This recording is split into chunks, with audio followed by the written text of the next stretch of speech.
Hi guys, so for today's mini vlog, panibagong araw, panibagong ganap na naman ang nangyari sa buong maghapon. Just keep on watching! At syempre nga mga gar, nakagayak na nga tayo dito, papunta na nga tayo sa Manila. At alam nyo naman mga gar, kung ano na nga ba agenda natin ngayon. Tara, let's go!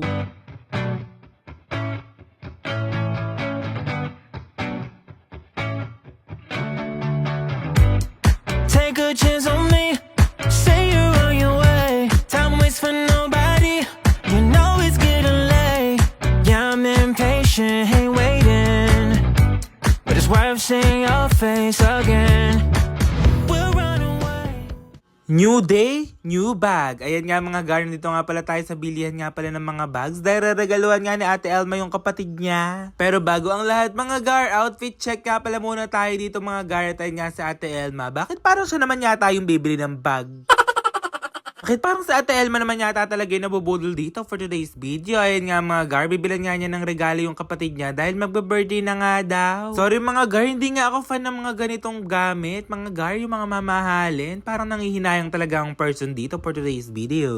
At mga gar, short clip nga lang pala yung nangyari dun sa vlog. Panoorin nyo na nga sa vlog ni Ate Elma at dito nga tayo sa Greenbelt. Parang pabangon lang naman yata talaga yung afford ko dito mga gar. Kaya ayun nga na, saktong-sakto nga mga gar, naubos na nga yung pabangon ng It's Emil vlog nyo. Kaya ano pang inaantay nyo? Tara na nga dito sa Zara. Mga gar, take note, puro Zara nga lang kasi talaga yung pabango ko. Kasi nga guys, napakababango nga talaga. Tandun nga talaga yung pabango na lagi kong pinapabango. At bumili nga lang sa Ate Elma ng makeup dito nga mga gar. At kung makikita nyo, may mga napamili na nga kami dito. Kaya ayan nga talaga mga gar. Go na nga din talaga. Excited na nga talaga akong pumunta sa Zara. Kasi nga guys, nandun nga yung pabango kong pinakaantay. OA.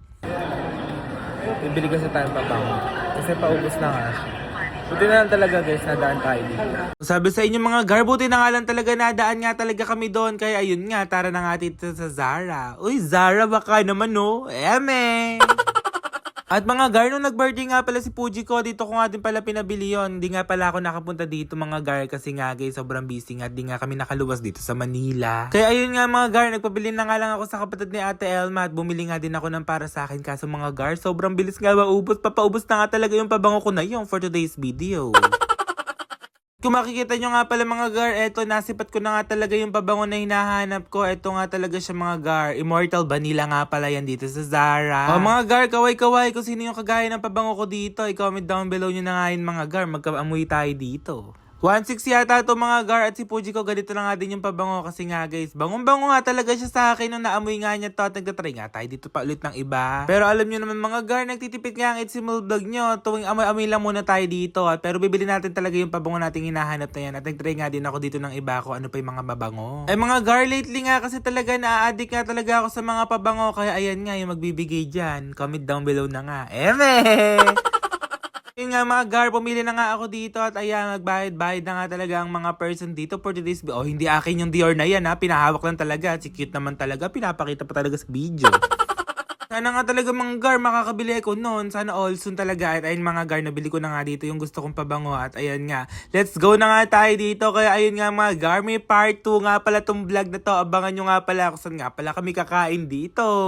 At buti nga mga gar, wala nga ganong tao dito. Kaya ayun nga, go na nga tayo dito sa Greenbelt para nga talaga mamili ng mga regalo sa Pasko. Kaya ayun nga mga gar, salamat Lord sa blessing. At ayun nga mga gar, dito nga pala kami kakain. Abangan nyo nga pala yung part 2 ng vlog na to. Sana nga nag-enjoy kayo. Yun lang guys. Thank you for watching.